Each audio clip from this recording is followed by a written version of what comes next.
Welcome back to the video series Programming in Python, and this is session 4. Remember, in the last three sessions, we saw Introduction to Python, Flow of Control, and Functions. In this session, we'll see how strings work and how we use strings or how to manipulate strings in Python. And the rest of the topics we'll cover in further videos. What are strings? String is a sequence of one or more Unicode characters. This set of Unicode characters can be an alphabet, number, a special character. It's one of the three types that are part of sequence data types. Remember, as part of the data types in Python, we saw a category called sequence data types, strings, lists, and tuples. So string come under sequence data type. The character can be alphabet, number, white space, or a symbol. It can be created by enclosing characters within single, double, or triple quotes. All three are possible. Any character, any set of characters within single quotes, or double quotes, or triple quotes will be considered as a string. Python does not have a character data type. A string of length 1 can be considered as a character. Since there is no character data type, and if you want to deal with just one character, a string of it can be taken as a string with just one character. Examples for strings. So the definition as well as the assignment we saw earlier with an equal to symbol. String 1 is the variable or identifier here. String 1 equal to happy learning Python. In this example, we have the string value within single quote. So we have a couple more examples with double quotes and triple quotes. All three are strings. We can use any of them in our programming. How to access strings? Indexing is a concept where each character is given an identifying number. Index of the leftmost character is 0. Remember, it doesn't start with 1, it starts with 0. So naturally, if the string has n characters, the index of rightmost character is n minus 1. This will play an important role when we access specific characters or a character at a particular position in our programming. So you have to remember that the index starts with 0 and the nth character's index is n minus 1 on the right side. And index must be an integer. Trying to access an index outside the range of 0 to n minus 1 will result in an error. For example, I have 10 characters in a string and I'm trying to access 11th or 15th character in my programming. It will throw an error. Negative index values will access the characters from right to left. So typical positive integers 0 to n minus 1 will read the string from left to right. But if we access index from minus 1 to minus n, the values will be taken or the characters will be taken from right to left, with minus 1 being the rightmost and minus n being the leftmost. The length function len is used to get the length of the given string. String data type is immutable. Remember, we saw the properties like mutable and immutable. String data type is immutable, which means the value of the string variable cannot be changed during the course of the program. Trying to change the value of the string after first assignment will result in an error. That's the immutable property we talked about. The reference is done with index number in square brackets. For example, I want to access nth number or sixth number in a string. I will say string within square bracket the number, index number, not the character number. Remember, index number. For example, str11 in square brackets, a positive integer, refers to index 11 or the 12th character in the string from left to right. And str minus 11 refers to index minus 11 or 11th character in the string from right to left. Remember, the index left to right number starts with 0. Let's look at some examples for accessing a string. String with single quote, str1, happy learning with Python, and I'm trying to access the index number 0, str1 of 0. The output is the first letter H. str of 10, which is index 10, I'm getting the 11th character N in the word learning. str1 of 25, I don't have 25 or 26 characters in this particular string. So I get an error, string index out of range. We can use arithmetic operators, integer arithmetic operators within the index square brackets to get the nth position or index position. Here is an example, str1, 3 plus 3, which is 6. So I'm going to get the character at index position 6. That is the seventh character in the string, capital L. We saw earlier as a rule, the index needs to be an integer, a positive or negative integer. Decimals will throw an error. And string 1 of -1 in this particular string will result in n. That is the rightmost character. And -21 is the first character here as part of the string. So I'm getting h here. Next, we look at string operations. What all can be done on a string variable or the value of a string. First is concatenation. Concatenation, as we know, is joining two things. So joining two or more strings with a plus operator is concatenation. Next is repetition. Repeating a string multiple times with a star operator. You can think of it as multiplying the string n number of times. Next is membership. Membership are of two types. One is in. Checks if the first string is part of the second string. If it is true, then it returns true. And the next is not in. Returns true if the first string is not part of the second string. I have two strings. I want to check if the first string is part of or not part of the second string. We can use in or not in clauses. Next is slicing. Slicing typically is taking a slice or part out of the whole. So here in Python, it gets a part of a string with a given range of index values. Range within square brackets a comma b will fetch characters from a to b minus 1. Here are some examples for string operations. For concatenation, I have three strings: happy, learning, Python, string 1, 2, 3 respectively. And if I say string 1 plus 2 plus 3, remember concatenation is done with the plus operator. I'm going to get happy, learning, Python. Next one is repetition. I have two strings, string 1 and 2, with happy and learning as values respectively. And for string 3, I'm assigning the addition of string 1 plus string 2. I have given some spaces in happy learning, the string values. So it's going to keep as proper statements or words. And string 3, I'm multiplying by 3 using the star character for repeating 3 times. See what happens. I'm going to get happy learning thrice. We have membership. I have a string, happy learning Python, and I want to check if a particular set of characters is part of this particular string. PPY in string, within quotes, PPY in string 1. We have PPY, so I get true. YST in string 1, false. There is no YST as part of this whole string. Python not in string 1. We don't have, so it's going to show true. And py not in string 1. Py is there, so it's going to show false. Next is slicing. I have the same string, happy learning Python, and I want to know the characters of index 1 to 4. Remember, when I do slicing with the range a comma b, I'm going to get characters of index a to b minus 1. Here it's 1 to 3. So I'm going to get index 1 to 3, which is app. String 1 of 17 to 30. If I have a range that goes beyond the maximum index value, Python is going to ignore the numbers beyond the last value, that is n minus 1, and print or get the substring till that end. So here we have 17 to 30, and I don't have that many. I have, I think, 21, 22 characters. So it's going to get me the last of the string. Next is an example for stepping up while retrieving a character value from a string. Here in this case, I have a string and starting from the index value starting from 0 going up to 10.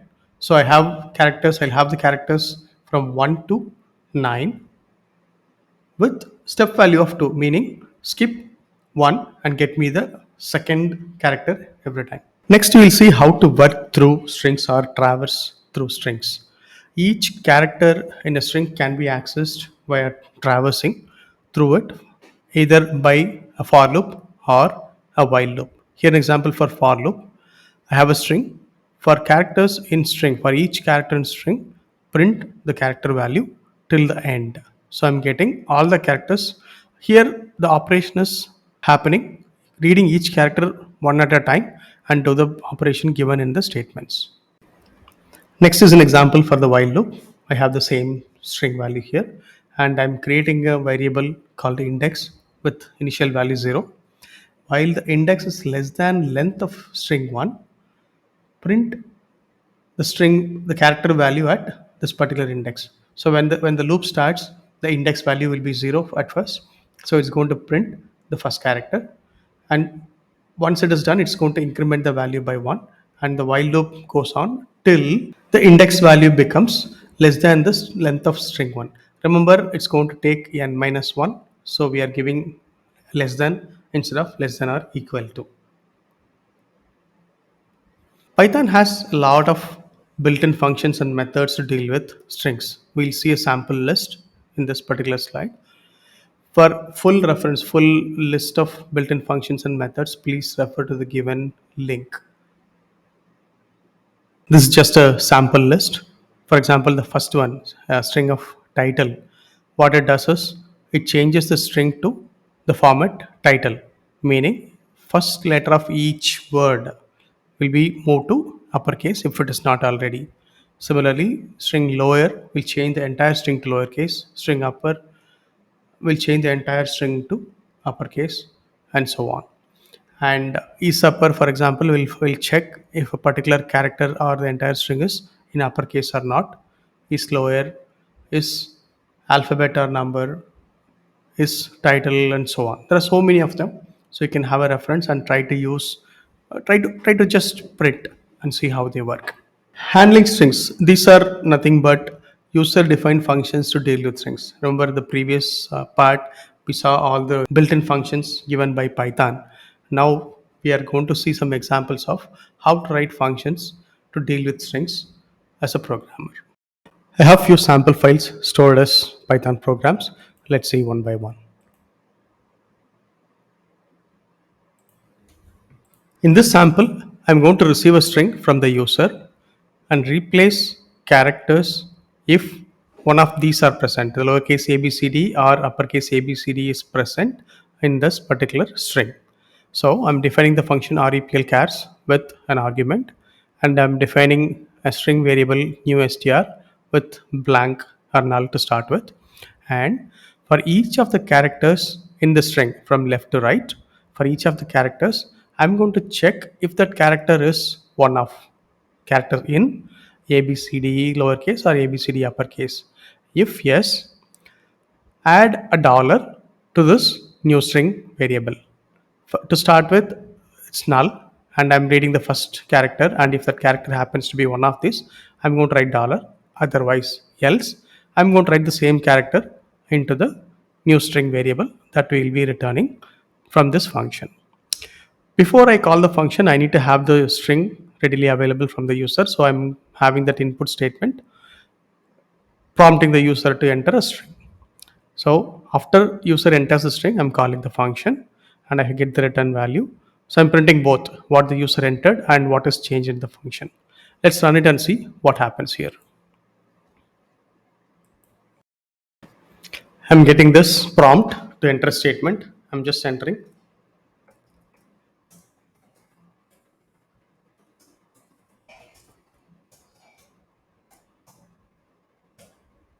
So user enters, hello, how are you?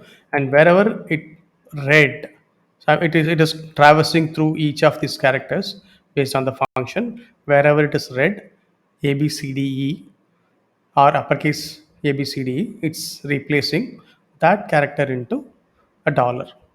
It's not exactly replacing, it's reading, and if it finds one of these characters, it's going to write dollar into the variable and keeps adding. So you see dollar wherever we have A, B, C, D, E, lowercase or uppercase. Few points here as recap. Remember we talked about operator usage, and we have plus equal to here. Plus will be for a string addition, I mean string concatenation, but plus equal to will be incrementing what is there. When your string might have a value before, a plus equal to will add this value or this character to already existing string. It's not going to replace. And another thing is input enter statement. This particular statement or input statement will make Python wait until the user presses enter with or without value. Of course, how it is waiting process, it's different, but until the user gives the enter key or presses enter key, this statement will wait for the user to enter something. Next, we'll see a sample that will reverse the user entered string. I'm just giving a command reverse string, and I'm going to receive the input from the user.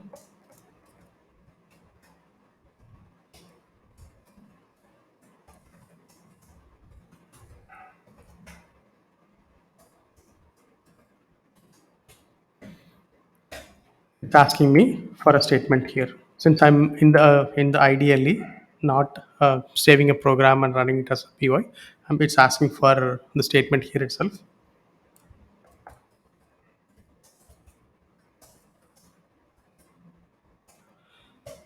Now I want to reverse this with set of statements. For I'm just giving a variable I in range.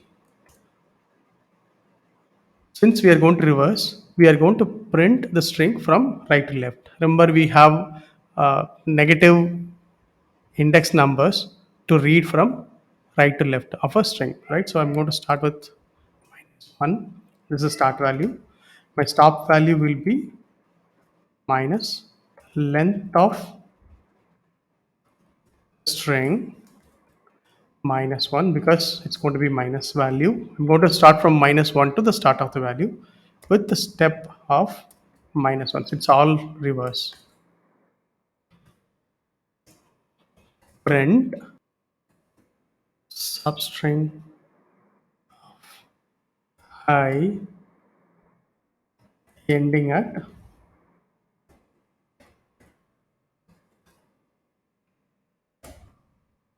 it's asking for the next statement. If I press enter again, it will close this particular program piece or block and then give me the result. See what happened? It's feeding the string that is entered from right to left and printing each character. If you look at it, it's printing each character from the right. The next example is a program that checks if the given statement or the user entered string is a palindrome. Palindrome is nothing but a word or statement, if reversed, will look the same. In other words, the first character and the last character, and the second and last but one, third and last but two, these characters are same. Only then if you reverse it, you get the same statement as the original or word as the original. Those are called palindromes. This particular sample checks if the user entered string is a palindrome or not. So first thing to do is I'm defining a function, check palindrome of a given argument.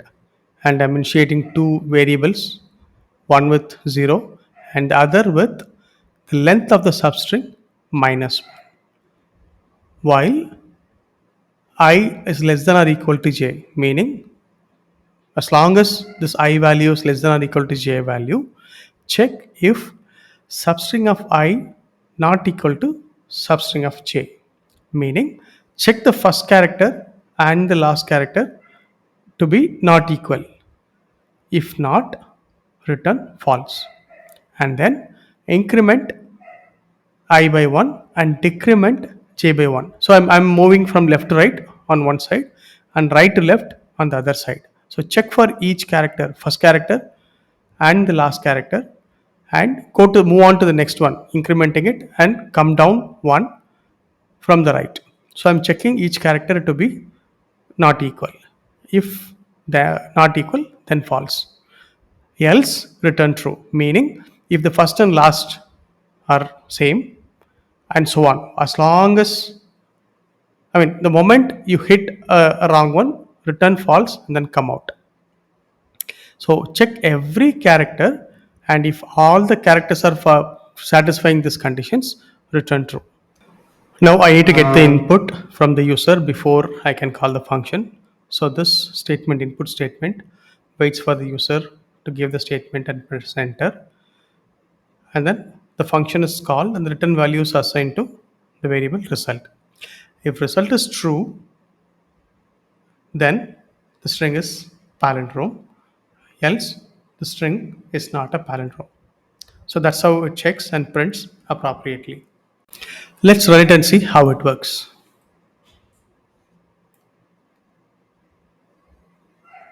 So it's asking for a user entry. I'm just giving given string is a palindrome because reversing this particular string will give me the same word. I'm running it again to see the not palindrome statement.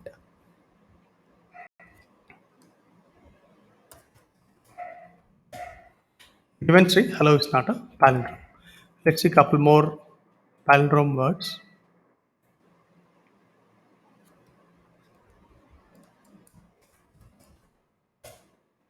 Level is a palindrome.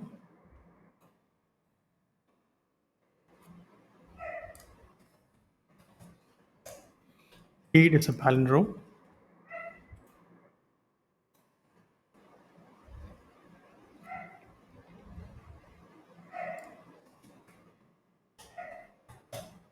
Motor is not a palindrome. Here we have to be very careful with the conditions, what how we are incrementing and what we are going to compare the equal to or not equal to symbols, because one shift either on the left side or right side, and if you are comparing the wrong words or wrong characters, we are going to get wrong results. So we need to be very careful, and of course the indentation that matter a lot in Python programming. Let's have a quick recap of the session on strings. String is a sequence of characters enclosed within single or double or triple quotes. Indexing is used to access characters individually. The first character has an index of 0, and negative indexing is possible in strings. Python strings are immutable, cannot be changed once values are assigned. Concatenation, repetition, membership, and slicing are some string operations. Each character of a string can be accessed with a for or while loop. And there are many built-in functions for string operations in Python. I have given the reference in the previous slides. And users can define their own functions too. Now some hands-on programming for you to try out, some program samples that you can play around with strings, and of course you can have your own ideas or ways you want to check. There is a lot that can be done with strings. First one, write a function to convert a multi-word statement into a title. Remember we saw the function title. You can use that or write a function, a detailed function that can read the string, differentiate each word with the use of space in between, and then convert the first character of each word into an uppercase letter. So you can do it either way. Try both. Next, write a program with functions to receive a statement and count the alphabets, numbers, special characters, and print them separately. You can have it in one function, or you can write one function for each of them, reading the string over and over. But count the alphabets, count the numbers, count the special characters, and print those numbers separately. Write functions to convert strings from one case to another. This is probably straightforward, or you can do it with a program detailed program also. Write a function to change all the odd numbered characters to uppercase. Every character that is first, third, fifth, every character that is odd numbered in the sequence, convert those characters alone into uppercase. Rest, leave them as is. You don't have to convert them. If they happen to be in uppercase, leave them as uppercase, but just change the odd numbered ones alone to be uppercase. And of course try out a few by yourself. You can have n number of strings, n number of operations on those strings. You have so many built-in functions. You can try out each of them. You can write your own functions, your own programs to do string operations and see how they turn out. Happy learning.